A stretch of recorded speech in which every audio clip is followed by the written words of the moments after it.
핫한 부동산 뉴스의 핵심 내용만 전달해드리는 주간 부동산 뉴스.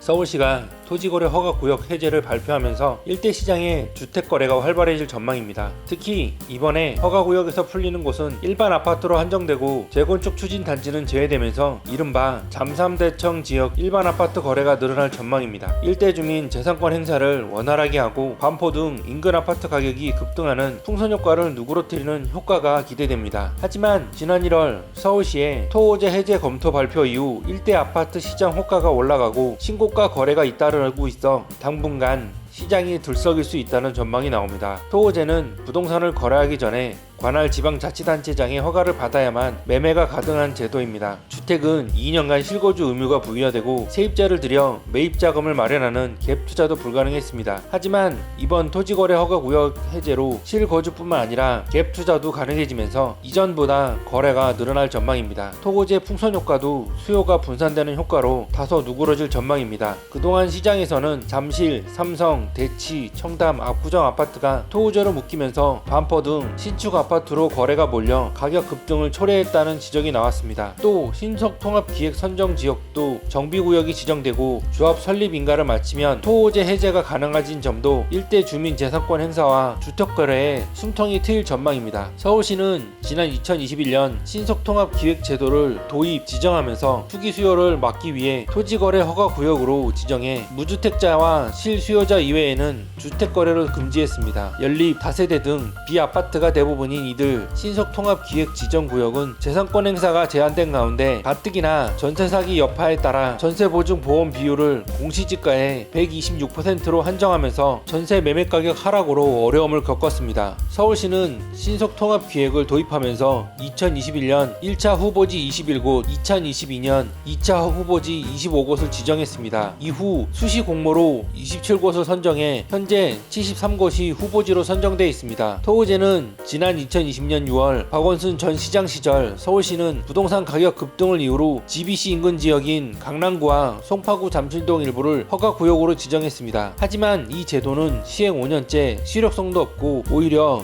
주택 소유자 주택 매매를 극히 어렵게 해 재산권을 침해하고 있다는 지적이 지속해서 제기돼 왔습니다. 실제 지규현 한양사이버대학 교수가 서울시 토지거래 허가제도 담당 공무원 53명을 대상으로 설문을 조사한 결과 토호제가 정책 목적에 기여하지 않고 있다는 의견이 전체의 62.3%로 집계됐습니다. 그동안 시장에서는 토호제 지정으로 일대 정책 효과보다는 지역 주민 재산권 행사가 제한되고 오히려 반포 등 인근 지역 신축 아파트로 매수세가 몰리면서 가격이 폭등하는 부작용만 불렀다는 지적이 나왔습니다. 지난 1월 14일 열린 규제 프로 민생 살리기 대토론회에서는 제도 시행 후 5년 가까이 거래 건수는 줄어들어도 거래 가격은 결론적으로 내려가지 않았다며 오히려 풍선 효과가 나타나 토호제에서 벗어난 지역에서 가격 인상 흐름이 나타나고 있다는 지적이 나왔습니다.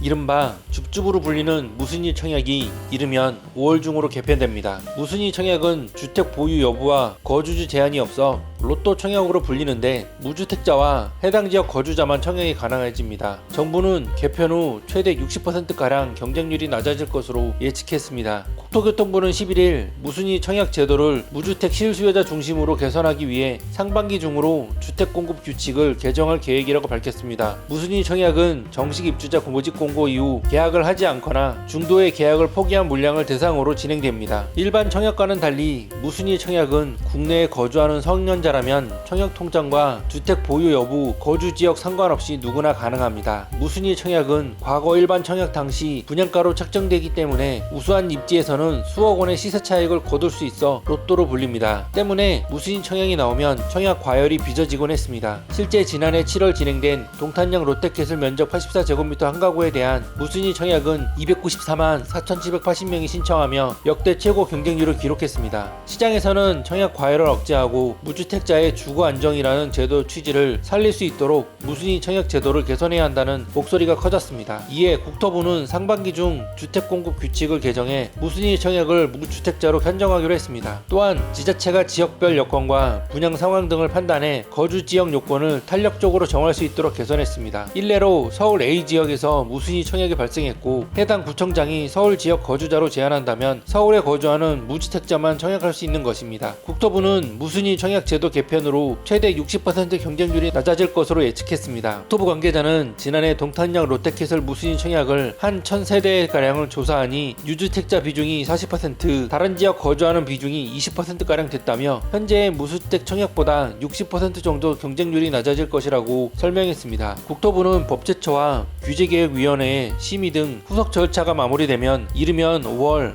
중순부터 개편된 무순위 청약 제도가 시행될 것으로 전망했습니다.